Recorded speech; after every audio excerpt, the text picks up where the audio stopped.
Hi, I'm Rey, a licensed nurse practitioner with over 8 years of clinical experience in primary care and psychiatric mental health. Welcome to Calm Pathway Wellness. ADHD in adults, signs you were never diagnosed. The truth nobody told you. Let me tell you something that took a lot of people 30, 40, 50 years to finally hear. You are not lazy, you are not careless, you are not someone who just needs to try harder. There is a reasonable chance your brain is simply wired differently, and that nobody ever sat down and explained how. ADHD in adults does not look like the child who cannot sit still in class. It looks like the person who loses 3 hours inside a project they care about, then stares at a 5-minute task they have been avoiding for 2 weeks. It looks like forgetting what you walked into the room to do while simultaneously solving a problem no one asked you to think about. It looks like being simultaneously too much and not enough, too intense in certain moments, invisible in others. It looks, if you're being honest, a little like you. The most damaging thing about adult ADHD is not the disorder itself. It is the story that grew up around it, that the people who live with it are simply undisciplined, that if they cared enough, they would get it together, that the problem is character, not neurology. That story is wrong, and it has cost people decades. So, let us have the conversation you were never given. Part 1. What adult ADHD actually looks like and what it doesn't. The image most people hold of ADHD is a boy, roughly 8 years old, bouncing off the walls of a classroom. That image has done enormous damage, because it means that millions of adults spent their entire lives being misread as anxious, difficult, depressed, or simply not trying hard enough. Adult ADHD is quieter. It is more internal, and it wears a remarkable number of disguises. It is the person who is extraordinary in a genuine emergency and completely unable to respond to a routine email that has been sitting in their inbox for 4 days. It is the one who is chronically late, not because they do not care, but because time genuinely operates differently in their mind. It is the high achiever who built their entire life around just-in-time urgency, and does not know what they will do when the deadlines run out. There are patterns worth naming. Emotional dysregulation, not just distraction. The ADHD nervous system often responds to perceived rejection or criticism with a sharpness that feels completely disproportionate from the outside and entirely real from the inside.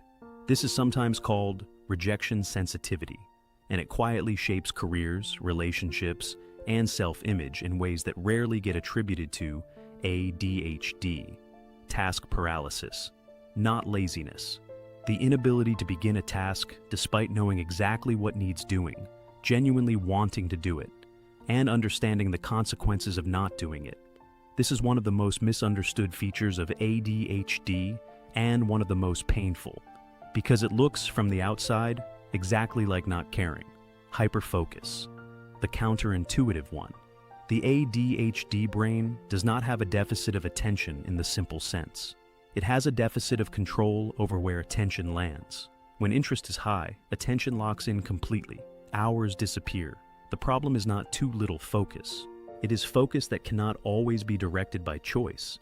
If you have spent years being told you just need to apply yourself, while you have been applying yourself every single day, harder than most people around you, this may be the first time someone has named what has actually been happening. Part 2. What is actually happening in your brain? Let us talk about the science, because when you understand the mechanism, it stops feeling like a moral failure. The ADHD brain has a different relationship with dopamine, the neurotransmitter at the center of motivation, reward, and directed attention. In most brains, the dopamine system provides something like a consistent background hum, a reliable signal that keeps routine tasks moving forward. In the ADHD brain, that hum is irregular, quieter, and in response, the brain is constantly searching for something that produces enough stimulation to fire the engine. This is why the same person who cannot make themselves answer a straightforward message can spend 6 focused hours on something genuinely interesting. It is not a question of effort or intention. It is a question of neurochemistry. There is also the matter of the prefrontal cortex, the brain's executive center responsible for planning, sequencing, regulating impulses, and managing time. In ADHD, This region develops differently and functions with less consistent activation. It is not damaged, it is running on different operating conditions. Here is what I want you to take away from this. If you have spent your life feeling as though everyone around you received an instruction manual for functioning that you somehow never got, you are not imagining it. That gap is real, but it is not because something is fundamentally wrong with you. It is because your brain genuinely operates differently, and the systems around you were not designed with that in mind. Understanding that is not an excuse, it is a map, and you cannot navigate without one. You are not the sum of your unfinished tasks. You are not your missed appointments or the emails you owe people or the things you meant to do and did not. You are someone whose brain has been working extremely hard, often harder than the people around you, simply to keep pace with a world that was not designed for the way you think. That deserves recognition, not shame. So, get curious about how your brain actually works. Build around it, not against it. Seek support. 2 things that neuroscience and clinical practice consistently show to be effective. 1. External structure instead of internal willpower. The ADHD brain struggles to generate motivation from importance alone. This is not a discipline problem. It is a neurological one. Stop fighting it and build around it. External deadlines, visual timers, working alongside other people, accountability partners. These are not workarounds. They are the appropriate tools for this particular brain. The mistake is expecting internal willpower to do what your brain is not wired to do reliably. 2. Interest-based engagement over importance-based pressure. Clinical research has consistently found that the ADHD nervous system activates most reliably through interest, challenge, urgency, or genuine passion, not through a task being objectively important. This means the question to ask is not, "Do I know this matters?" but, "How do I make this interesting enough for my brain to engage with it right now?" Reframing a task as a puzzle, a competition with yourself, or something with a real consequence in the next hour will outperform sheer willpower almost every time. Part 3. The ADHD and anxiety connection. Nobody explains. Here is something that does not get said clearly enough. ADHD and anxiety do not just happen to appear together. They tend to create each other. ADHD affects working memory, which means things get forgotten. Appointments, promises, details. It affects time management, which means deadlines get misjudged.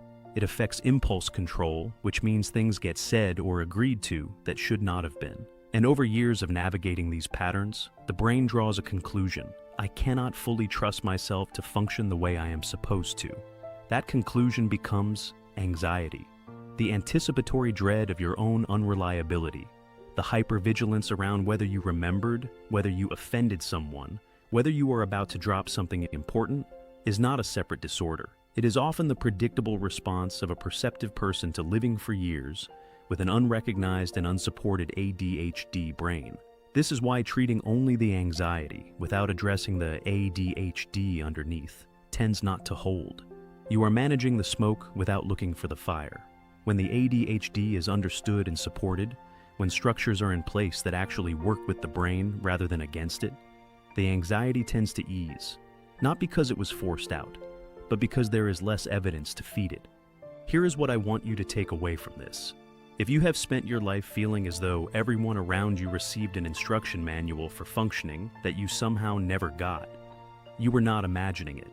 That gap is real, but it is not because something is fundamentally wrong with you.